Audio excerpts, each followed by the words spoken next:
All right, everyone. Again, I know it's the end of the day, so I'll just get going and plug through what I've got. I'll try and yell here, given the mic situation. Can you kind of sort of hear me, Dennis? Okay. Feel free to just like tell me to be louder, because I tend to fade quiet as we go. I'll try to. Okay. So my name's Carl Erickson. For those I haven't met, I'm a faculty member at York University, doing research in sports psychology, athlete development, coaching development, and I've been fortunate enough, and thanks to Rugby Ontario folks, to partner with them and analyze some of the data that they've been playing around with, both they have and that they've been collecting, and a little bit of looking forward into that. Again, many of you I know here spent years with the Kingston Club, now dabbling with Luke in Peterborough there, so something that is both professionally relevant to me and dear to my own heart. I also, before I get started here, I'll just acknowledge Caden Jago, a master's student who works with me, and he helped out a lot with the data analysis, which is also thanks to Jocelyn for the plug. We are to continue this sort of work. I'm looking to recruit a grad student who would be directly focused on work with Rugby Ontario in partnership and very responsive work like that. So if anybody knows in your club, etc., feel free to spread the word. I am recruiting a grad student, master's or PhD level. Somebody's finishing up a degree and thinking about what to do next, and they're in the a rugby person and they want to continue with that. Feel free to tell them to get in touch with me. What was that, sorry? Uh, not an undergrad, but I'll send them my way anyway, and we can chat. I love the involvement. All right, you're gonna hate me in general because I have a lot of clicks on this one. So just a quick agenda for what we're talking about today. I'm gonna give some of you have seen me before, talk through some of this stuff.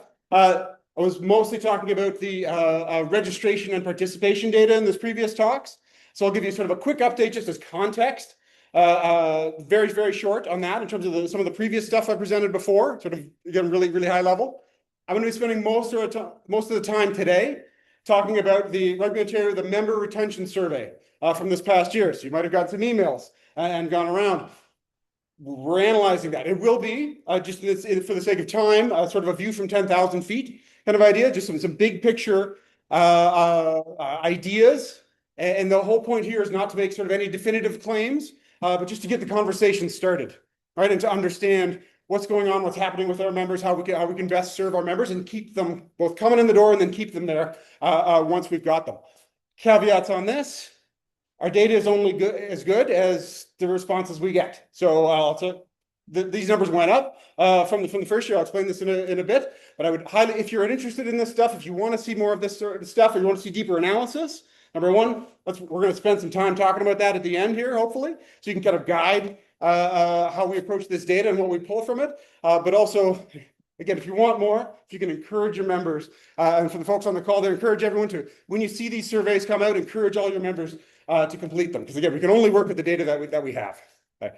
So the member retention survey, again, that you might have seen, basically this year in terms of the data I've analyzed, or Caden and I've analyzed for this presentation, basically we had over 1,600 total responses, representing over 2,500 athletes or participants, because it was filled up at one survey per family, over 67 different clubs, a wide range of different years, ages, years of experience, levels of participation. There was a skew in terms of the responses towards parents of minors and junior participants. So I'm going to spend the most time there and really spend the most detail on the analysis of that data.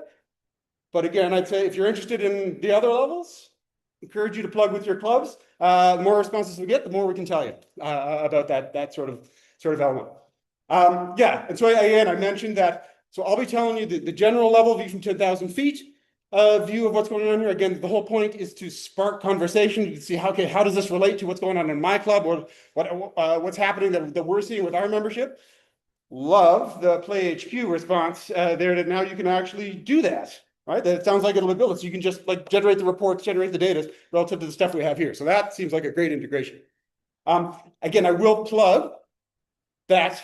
So in thinking about both sort of what's happening in our own clubs, part of what I'm hoping for out of today is to kind of co-generate a little bit, so you can have a voice in terms of what sort of data you want to see. Right, like right now, we've sort of decided through Rugby Ontario about what should be collected, right? And Caden and I have made some decisions about what we've analyzed. Right. but maybe there's different things that you're interested in. So a good part of this is to say, okay, here's where we are. What more would you like to know? What information do you need to better make decisions that serve your membership? So I'll just sort of plant that seed as we go on. Okay, we'll jump in. So again, summary of some previous presentations, more on the registration data. So that's literally just who signed up in what category, right? And so we had a lot of that data. And again, some of the folks have seen this before, but so we'll sort of quick hitter through this. So number one, again, this was data up to 2020, so 2018 to 2023, I believe. But so general trends, the idea of participation increasing overall out of COVID, which is great. More people coming back to rugby or joining, right? Women and girls still relatively underrepresented in all categories. Folks who've seen our previous presentations, we had the line for the boys and men or the women and girls, that they never crossed, right? There's always more boys and men than in the women and girls. However, the gender gap was narrowest at the juniors level. So the closest gap between the junior girls and the junior boys was very close. Junior participation overall was the strongest category. So something good going on in juniors, particularly relative to gender participation going on with the junior girls. Also, we did some predictive work in terms of basically looking at who showed up in the data set and then disappeared versus people who stayed over multiple years. And this looked at a whole bunch of stuff. If you remember from a webinar we did with Rugby Ontario a little while ago, the one thing that came out here was first year players, the transition from first year to second year. Doing, I guess, relative to your standards, a bit subjective on that, doing a pretty good job of getting folks in the door. The drop-off happens, getting them to come back for year two.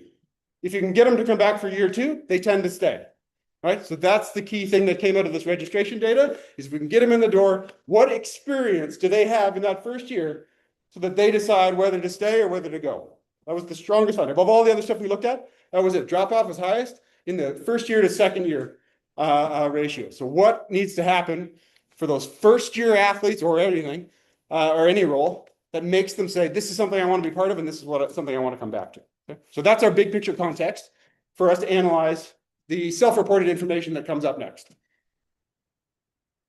So in getting into this survey results, again, this was self-reported here. And again, this isn't all the stuff. There's a lot of data in there. So I'm not telling you everything that's in the survey, but we're going to sort of fly through at some sort of big picture ideas. Again, hopefully just to spark the conversation in terms of thinking of what information would be useful in future iterations. What do you want to be on the survey and what sort of analysis do you want to see moving forward? Okay.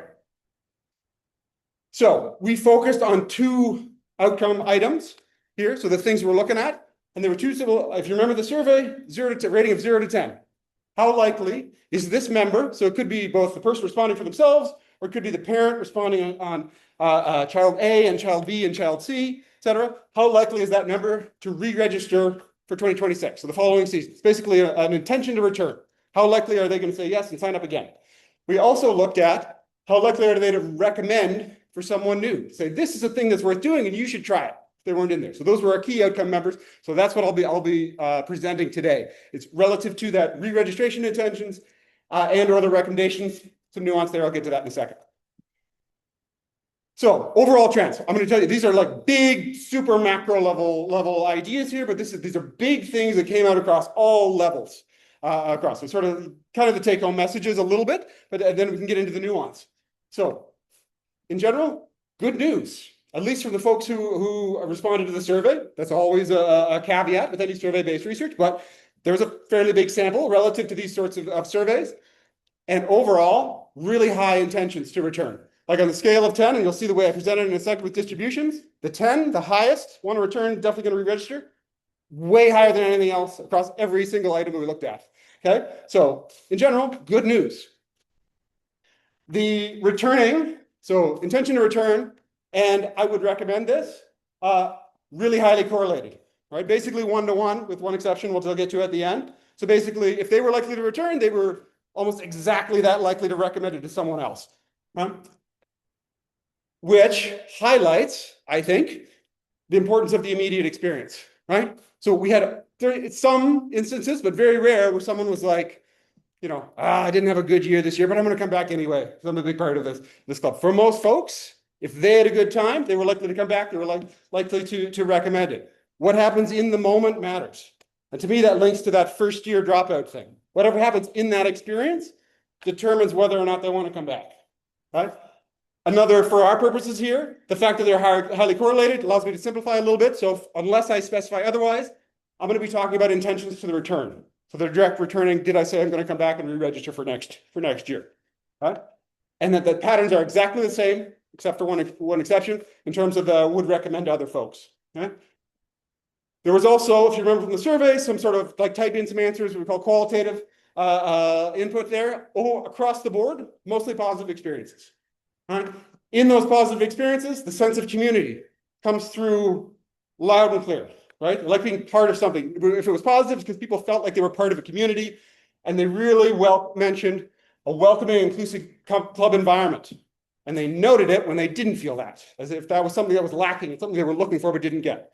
Right? So sense of community fostered by a welcoming, inclusive club environment just floats to the top no matter how we divide up the slice and dice the data. That was the driving piece of feedback. Right? However, and this is probably no shock to anyone in the room, logistical challenges were a big part of the feedback of various different sorts. Right? However, for just about anything where someone really had a strong opinion of this didn't work and I didn't like it and it should be switched to something else, I could go 3 rows down and find someone who argued for the exact opposite. So again, tricky situation in terms of trying to make change, recognizing the complexity of the rugby environment in Ontario. So just keeping that in mind as we move forward. All right. So I'm going to take you through sort of age group, sort of really broad. So minors, juniors, seniors. And you'll see sort of slides like this. So just to orient you a little bit, again, this is the intention to return. And instead of averages, we wanted to show you the distribution. So this is just number of respondents who rated a 10 that was highest or a 0 that was lowest. Okay? Again, a million different ways we could have displayed it, but I think the distribution is interesting. Again, if for nothing else, it's to highlight the good news. Lots of 10s. Okay? So in each of these, this is the overall. So all of the minors. We've broken down by gender, boys and girls. We also did analyze non-binary responses in each of the categories. The pattern is exactly the same. I'm not presenting it just because we have less than 10 respondents in each of those, so you don't really get a sense of the distribution. But the pattern still holds, mostly positive with some distribution around here. Question? Minors with some internship, minors? That's a good point. We may have clumped U12 into this. Okay, that's a good point. So classification on that. So some of those comments, this might actually fall. There's one comment we'll get to next that is specifically U12. So interpret as appropriate on this one. All right. So in general, though, for this, what I wanted to highlight here is this pattern, which you're going to see. Lots of 10s, some distributions here, some variety here, but overall, pretty good job. Doesn't seem to be directly split by gender of participant here. So it's not that one group is doing wildly better or worse than another. Again, great job overall. Still some things to work through that we should pay attention to. All right, so this is a big message on this one. These are the quantitative results. Well, again, when we analyze the qualitative responses, which we go to the next one. These, again, there's lots of stuff in there, right? We're talking thousands of responses here. So this is just super macro level, but things that came up a lot in terms of the responses. One was about the desire. So again, these are parents responding on behalf of minors or minors in U12 registered participants. A big one that came through was interest in integration across the levels. So if you had some juniors or high school kids, you wanted them to be involved, there were some elements of just saying, not enough staffing, not enough refs, et cetera. So the coaches were having to ref at the same time, right? And a few folks even mentioned the game leaders' ideas. Is can we leverage that expertise of the other participants at other levels and wanting that integration across levels so minors wasn't like this separate thing disconnected from the other levels. They want to be part of that sort of integrated community. There were actually calls for that in the data.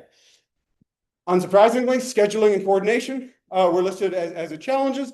Big one for this grouping of participants, again, you're talking with parents here, was families with kids in multiple age groups.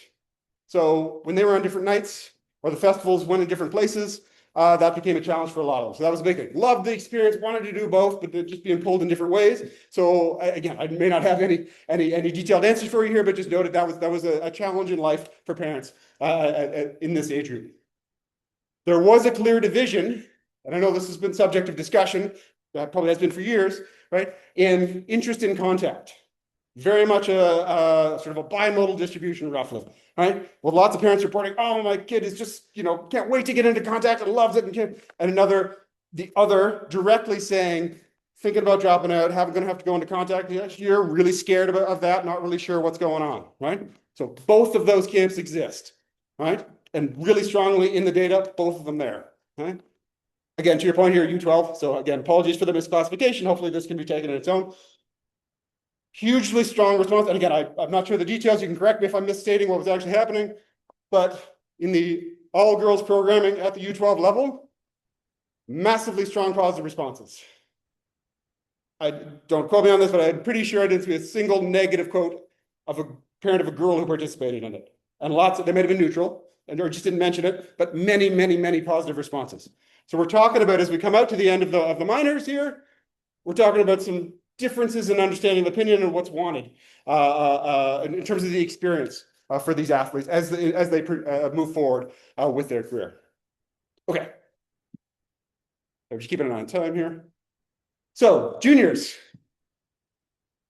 same picture basically, right? Again, probably some, who responds to the survey, but it was large enough that I think we can have at least some degree of trust. But again, lots of 10s. That's awesome. They're having a good time. They're wanting to come back, right? Again, some distribution here, but really in contrast to the 10s, I think the message still is like, we got a good thing, right? People like it. They want to be in there. If they had a good experience, they're wanting to come back.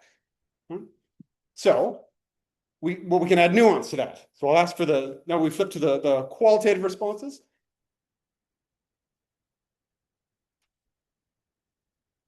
The logistical stuff, again, was a big one. Even more so maybe at this level, they talked about challenges scheduling and also finding enough game time for athletes. And again, I know there are nuances in the different levels and programs and different things that are being run, but that came up a bunch. Just finding enough game time and making the schedules work. Again, some of it was like geographical spread, things like that, challenges that have existed the entire time for rugby in Ontario, but it was a noted challenge for parents who had athletes in these age categories.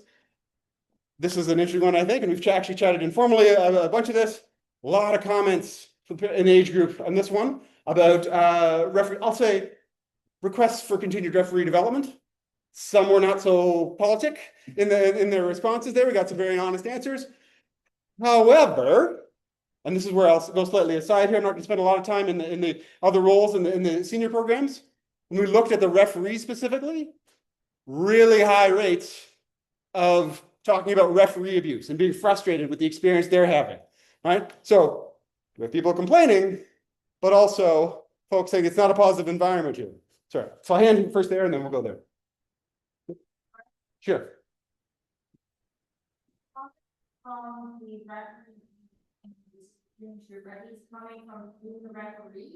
No, sorry, I threw this one in here just for context on this one. I was taking this mostly from folks who identified as referees. Some were juniors, but some were adults as well. So sorry, this is not that sub bullet there is contact. No, but the calls for continued referee development really strongly coming through from parents out there, and I was offering context that this is perhaps a two-sided coin here. That yes, we'll discuss this. Can you clarify when you say need for continued referee development? Is that juniors saying that they're getting poor refereeing experiences and they want better referees for their games? Yes, or the parents of junior referees. Yeah, saying we'd like to see higher quality refereeing at our levels. Yep, but thank you. Sorry for the clarification. Yep, that was good. But again, so we're saying people maybe perhaps unsatisfied with the refereeing experiences, but also expressing that in ways that I would argue, and again, I'm over interpreting here possibly, in ways that might not help recruitment efforts of future referees and their willingness to actually go through the experiences necessary to become higher skilled and higher quality on that. So I just wanted to highlight the tension a little bit on that one. Is that a question here? Yeah, particularly parents of juniors who are running the game themselves don't understand that a rugby referee isn't going to whistle for the fraction distance. A really big disconnect. That as they go through that journey to understand it themselves, they're going to have their own journey of sort of feeling regrets are good enough, up to the point where they become educators and yeah, he's following advantage, or that's not material, and they learn that themselves. But I was a kid with well, if they're a kid playing for junior for the first time, no exposure to rugby themselves, they're 99% of the time, that's the mistake they're gonna make. And so I know why they think, oh, they're ready to that, but it's them that's lacking the knowledge. Yeah, that's a fact. I think this makes a ton of sense. So again, I'm just sort of reporting the results, but in terms of when you get into what should we do about it, I think that's a valid point. And perhaps some help with that understanding, that knowledge mobilization, that communication of what's actually going on here, and help bringing people in might be part of that. Just later video, yes. Understanding how to interpret rugby. Exactly. No, I full support on this. Nope. Did any research go into the experience level of the referees who are refereeing at the minor or junior level? No, so that's a good one. So and again, especially in that need for continued development, which is basically saying we want better refs. No, it didn't come through at all. So again, I can't say for sure, but nobody was mentioning that they were aware that this was maybe a new referee or a more experienced or something like that. Right. So maybe it's a knowledge issue, as we say, in terms of what's driving this perception, or what is not known, what is not being said that's driving this perception. And at the very least, though, we could talk about how it's being expressed on the field and what that means for, like you say, like newer refs, younger refs, etc. Because it would be the newer referee who would be doing junior. This makes a lot of sense. And so maybe there's work we can do to help that understanding come out through our parents, because it did come through pretty strongly. And a lot of people had very strong opinions about, particularly that you get specific games that happened and they were upset about that one ref that made that one call. So this was again, emotions are high, but perhaps not always the most related to the underlying structures that are happening there. I also note here, we really got highlighted the tension between high performance development and broad participation. Again, really big. Some folks, my child needs more, better structure, want to get into Open Pathway, not enough of sport for that. While others saying it's becoming too much. And now my child, is worried that there going to be a place for them, or so much energy was placed on the kids who were going to go try out for the provincial team or the regional team or whatever it is. So this did come through, similar to the tension about, sort of moving into contact with the younger age groups. This was, again, like, how much reason is there a place for everyone? Can everyone get what they need through these? Question? This was for clubs, right? Yes. So were all those parents responding thoroughly, given the definition of what high performance is? no, and this was my wording. This was me just trying to say that, like, talent development, if you will, that idea of making better players to go on to higher levels. And one of it. So it's a big clump of stuff. No, it wasn't a response. It was a lot of these came from the open responses. Tell us about your experience. Things that you liked, things that you want differently for next year. Right. So these weren't like prompted responses about particular questions. Right. So this came up of like, I want more direct, support for my kid to get really, really good, really, really fast, versus, my kid just wants a place to play and is worried that there isn't a place for them anymore. Right. So this was, again, sort of this big dichotomy. And so what do we offer? Right? What are the experiences we're offering, and for who, relative to what each of our participants actually want out of the experience here? Huh? We'll go on to the next one. So I mentioned seniors. I'm not going to spend much time in here. Also notice these were the lowest by far in terms of the number of respondents.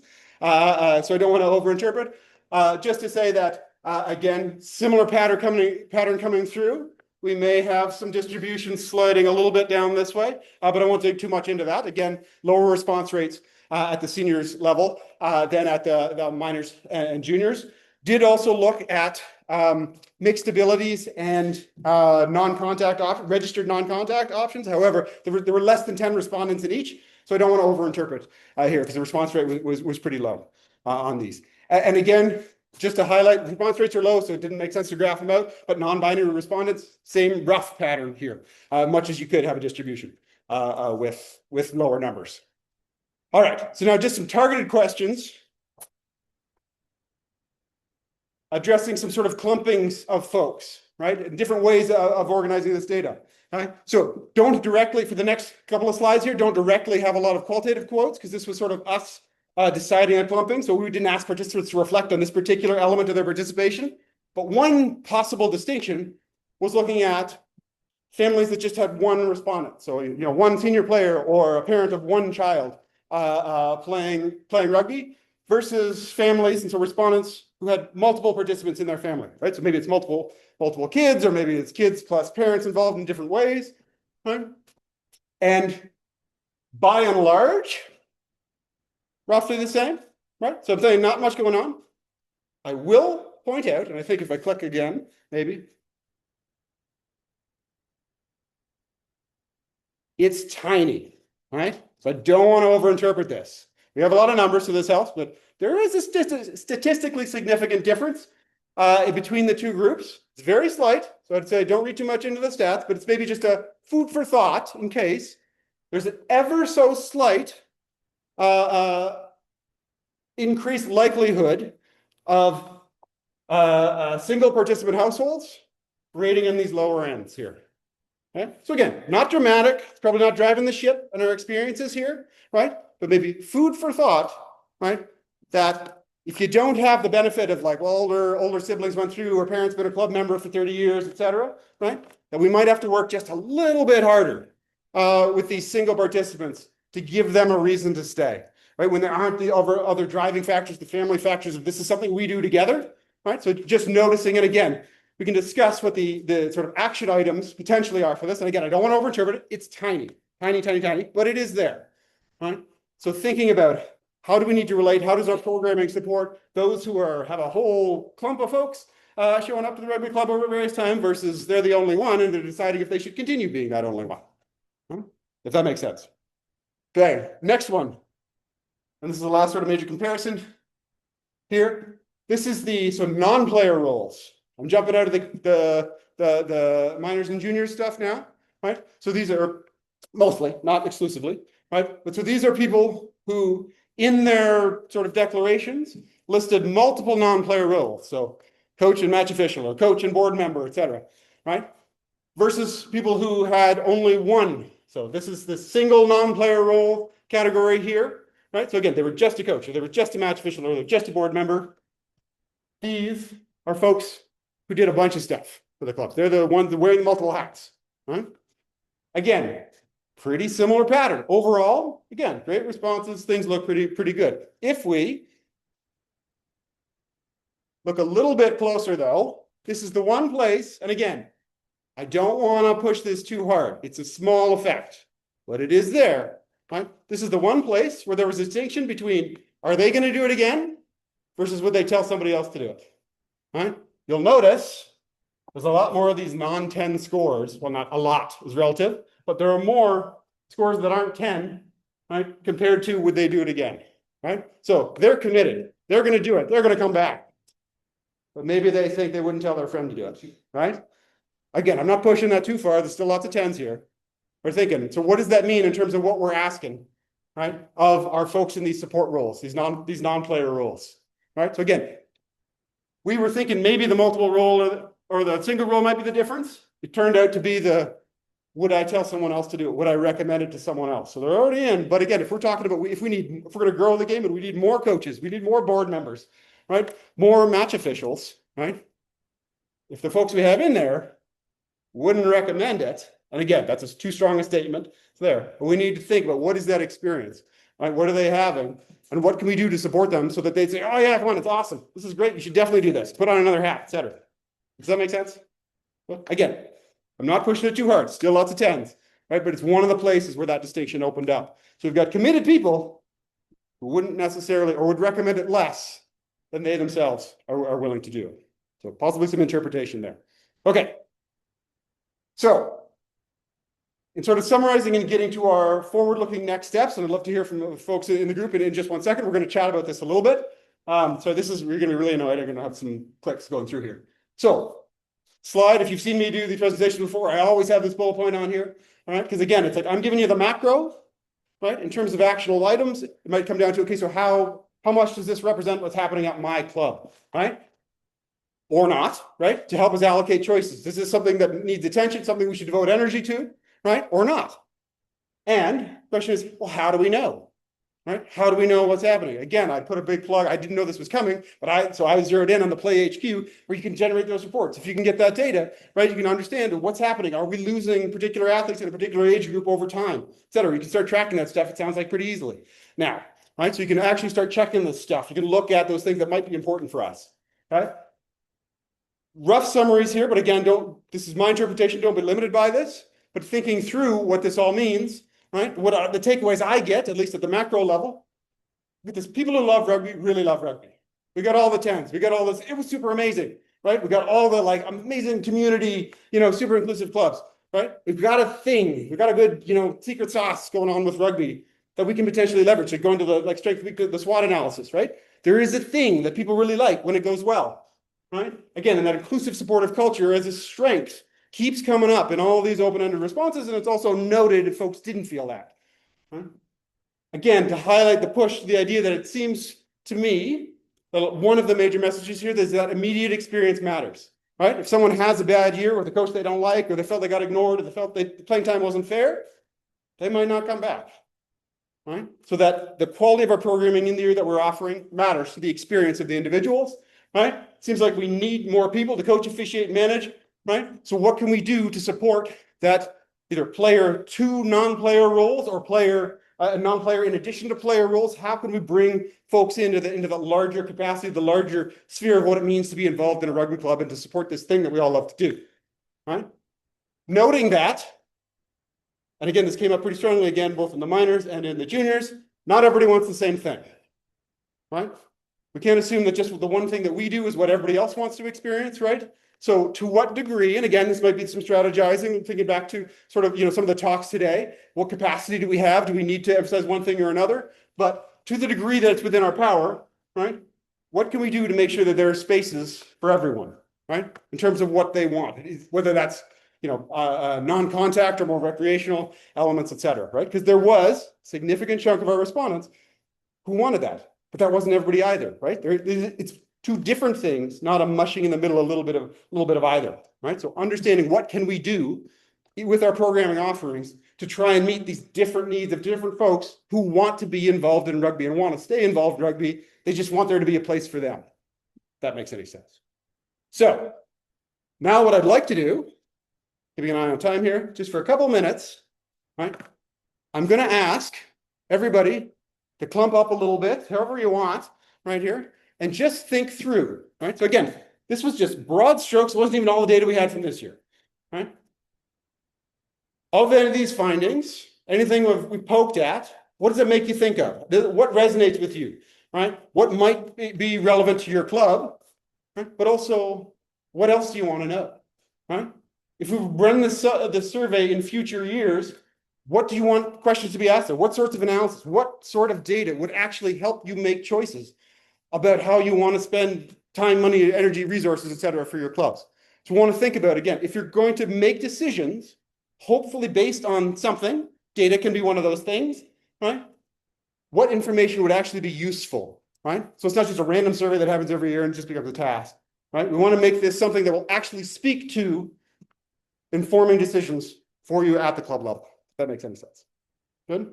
Okay, so let's take, say, 3 minutes, clump up whoever you want, just be speaking to at least one other person, right? I want to say, again, so what jumps out at you from the current findings? Even if maybe you disagree, that's fine too, right? And what do you want to know in the future, right? And again, I'm going to count on some of our Rugby Ontario folks to help me remember this so that we can both, whether it's something that we already have in the data and that we can reanalyze and share with the membership, or if it's something that we can look for future data collections to make sure we get a finger on the pulse of what's actually happening. Right? So this is the chance to sort of have the voice shape the data collection efforts for Rugby Ontario into the future right now. And I will hopefully, I don't know if we can work this, but if there are folks on the digital, the virtual, feel free to type in the chat and we can incorporate those as well. And we'll try and get a bit of a sense, again, to guide the data collection, the evidence-based agenda into the future. All right, so 3 minutes, just be talking with at least one other person, and then we'll share a little bit here at the end and just sort of popcorn style, some suggestions for future. So 3 minutes. And then we'll chat as a group.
Maybe last minute, try and get any ideas on the table.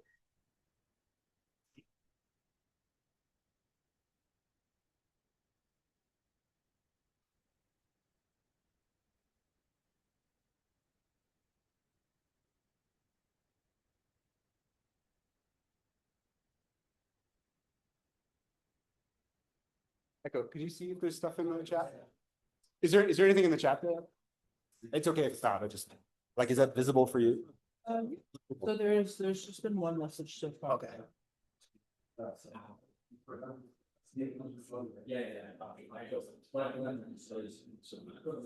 Regional, okay.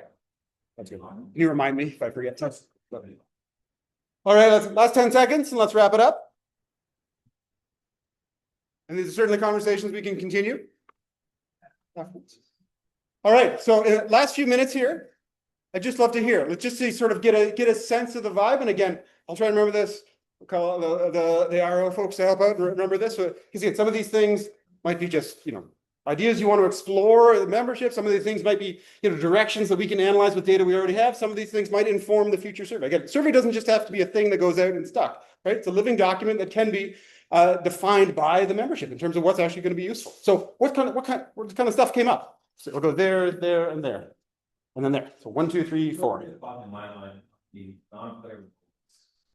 We have did research in terms of like what made the experience better or worse or not, like in that we could.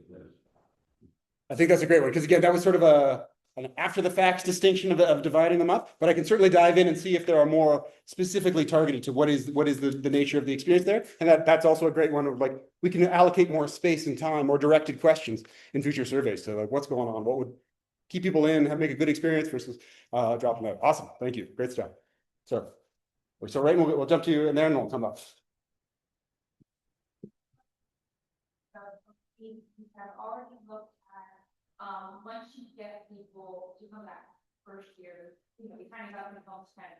Yep. So from the people who, whether they were done or not, anyways, the area of feeling a sense of community, what happened to them? What are the activities that took place that made them feel that sense of community? Or what do they want to see more of to make them feel more involved and have that community feeling? Like what's their feedback and what they want from us? That's a great idea. So not off the top of my head, I can certainly go mine for that a little bit more, but I think that's a great direction for future. I'd like to say it's one thing to say, community is awesome, want more of that, and then I'd say, okay, so how? Like what are the critical elements that like if I want to increase it, therefore we should do X and Y and all that. Great point. Great. Yes, absolutely. Is there, this is club by club tracking as well, or is it just anonymous tracking by age group? Oh, good question. Because if you took a club that had a retention from second to the third year over year, you see the bump. Then you talk to that club, what did you do? This is a great idea. That it's now that we can get data from year to year, we can go more granular. This is just across the board, all of Ontario. Would you? I think the question that came up in the chats as well was about region. Similar sort of idea. Are there discrepancies by region, but especially as club? Which again, allow more fine-grained analysis. Some things I would encourage, again, some of these things can actually be done at club level, simple things that we can track to look at. But also I love your idea though, of perhaps maybe that this is directing us more to like success stories or case studies to say, okay, so club X is doing really well at this. How'd they do it? What lessons can we learn? That's a great idea. I love that. So we'll jump over here first and then come back to you. And then over there. Yeah, to get to, you guys want to say one? I just said, well. Okay, so what would you? Yeah. So they were, like self-described qualitative analysis of players, like, who do you think you are as a player? Are you a card-dimensional athlete, or are you me? Right? Yeah. Like, trying to get on the second team. Yeah. Right? Was one. How do you identify at that level as an athlete? And then the other one would be, would you be willing or are you interested in volunteering? Yeah. That's an interesting idea. I like this. Percentage of the people you're surveying. Yeah. Are an untapped volunteers. That's a great idea. So again, both are like, not everybody wants the same thing, is shooting for the same thing out of their experience. So can we differentiate a little bit? And then I love that idea of, like you say, can we try and get a sense of like, who's on the cusp? Who could we just nudge a little bit? And they might say, yeah, sure, I'll come coach, or I'll become a ref, or whatever it is, or I'll join the board, or the big structures that we're all setting up now, right? That's a great idea. Again, I don't have that data here, but that's a really good one, sort of like intention to, or will openness to. That'd be an easy thing to measure, actually. But also, again, could support local level elements. Sorry, I'm trying to remember. I said there, and then like that. All right.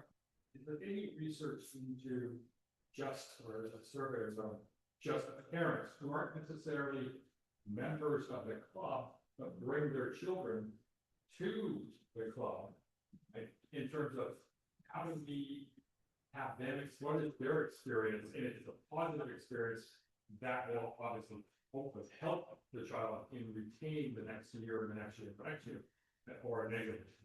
That's a great one, and that actually could maybe be a subdivision of the data we have here. We could go through and try to read like parents who were responding and only list, say, children, young people as the respondents, meaning they themselves didn't participate. So we might be able to do that and look, and like you say, particularly target, especially if we're looking at the first-year players, new coming in, et cetera. That's a great one. I will, off the top of my head here, a couple of comments that spring to mind, and this was no analysis, was just seeing it that popped up in the other ones. Several of us being like, we're a hockey family, and we tried this because somebody in the community knew it, and we loved it. This was big, where the inclusive community thing came out really, really strongly there. We were just doing another sport to keep them busy, right? And then being like, it was amazing. It was so different than other sport experiences we've had. And so that's off the top of my head. That's not a systematic analysis, but that's a great idea there. Somebody who isn't the 20-year club member and putting those kids in there. What do we need to do to keep them in as well? Sorry, I think it was there, and then I'm probably running us out of time here. Well, we had a question of data, so our meeting on our first year environmental video, and is in cross reference with other sports, that similar sport that to try to figure it. The second point was concern around contact. Is it a training concern? Is it an injury concern? And what other sports do you play, so that we kind of understand who you're looking at there, and that third part of that we talked about was, does the non-contact in the top means more retention to lead people as pathway into contact side of the sport? Interesting. Okay, I'll try and remember. Maybe going backwards. First year Wiley. Yep. What's the versus the others? Yep. So that are like combat sports. Yes, so I can't tell you specifically contact sports. This is off the top. I remember there is research on dropout in general. I'm trying to remember from our participation rates last year. Rugby's actually doing pretty good. We're sort of like top end of the middle of the pack in terms of dropout rates compared to other sports. Some sports to have a 60% churn every year. Rugby's not that. So that's good. We are losing a few. Again, this is, I'm overgeneralizing here. I suspect we have more of the try it later and sample thing, rather than say the more established sports, say the soccers and hockeys of the world, where folks are planning their kid coming into it, like large swaths of the population, right from an early age. So they might have more of the do it for a little while and then peter out. So this might be a kind of sort of unique rugby experience, although I don't quote me on that. I can't confirm that for sure, but I suspect there's a possibility of that. In terms of the monthly sports, we actually do have that in the data set. Didn't analyze it yet, but that's a good, we can see it, especially relative to contact and perceptions of contact. Some of the concerns, again, I'm generalizing from some of them is just a straight up, just don't want to do contact. You realize it, love the flag and the versions as it's heading towards contact, realizing that's not a thing I like. Right, especially for the younger athletes, just not something they're interested in. Some we're talking about maturational rates. A lot of parents being like, my child is small, they're going to get smucked. And then so we're worried about that level. So you might have some sort of subdivisions in terms of worry about contact. Some are like, would love to get to contact, we're just worried about the pathway there. And others who are saying, would love to keep playing rugby, but just contact is not a thing that we want to be involved in. So I think it can go both ways on. I think there was maybe one last one, and then I probably got to shut it down. Kind of goes along with that. I was just curious, you said that, first year players like it, was there a specific age where you saw that and was not about 14 to 16 and magnetizing that? If possible. So, and that could be some more targeted, and that we have plans to try and look at that more of the, like, again, different approaches to intro to contact and how that has played out and whether that shapes thing. And again, this was from sort of the last set of data, so I'm remembering back here a little bit. But the one thing, we presented it generally because it happened, and again, there may be variations within, but it showed up as the only predictor across all age groups, even into seniors. So it's like that's a thing that is happening, is this like people trying it, and then that's the decision point after that. But I think it's worth exploring more.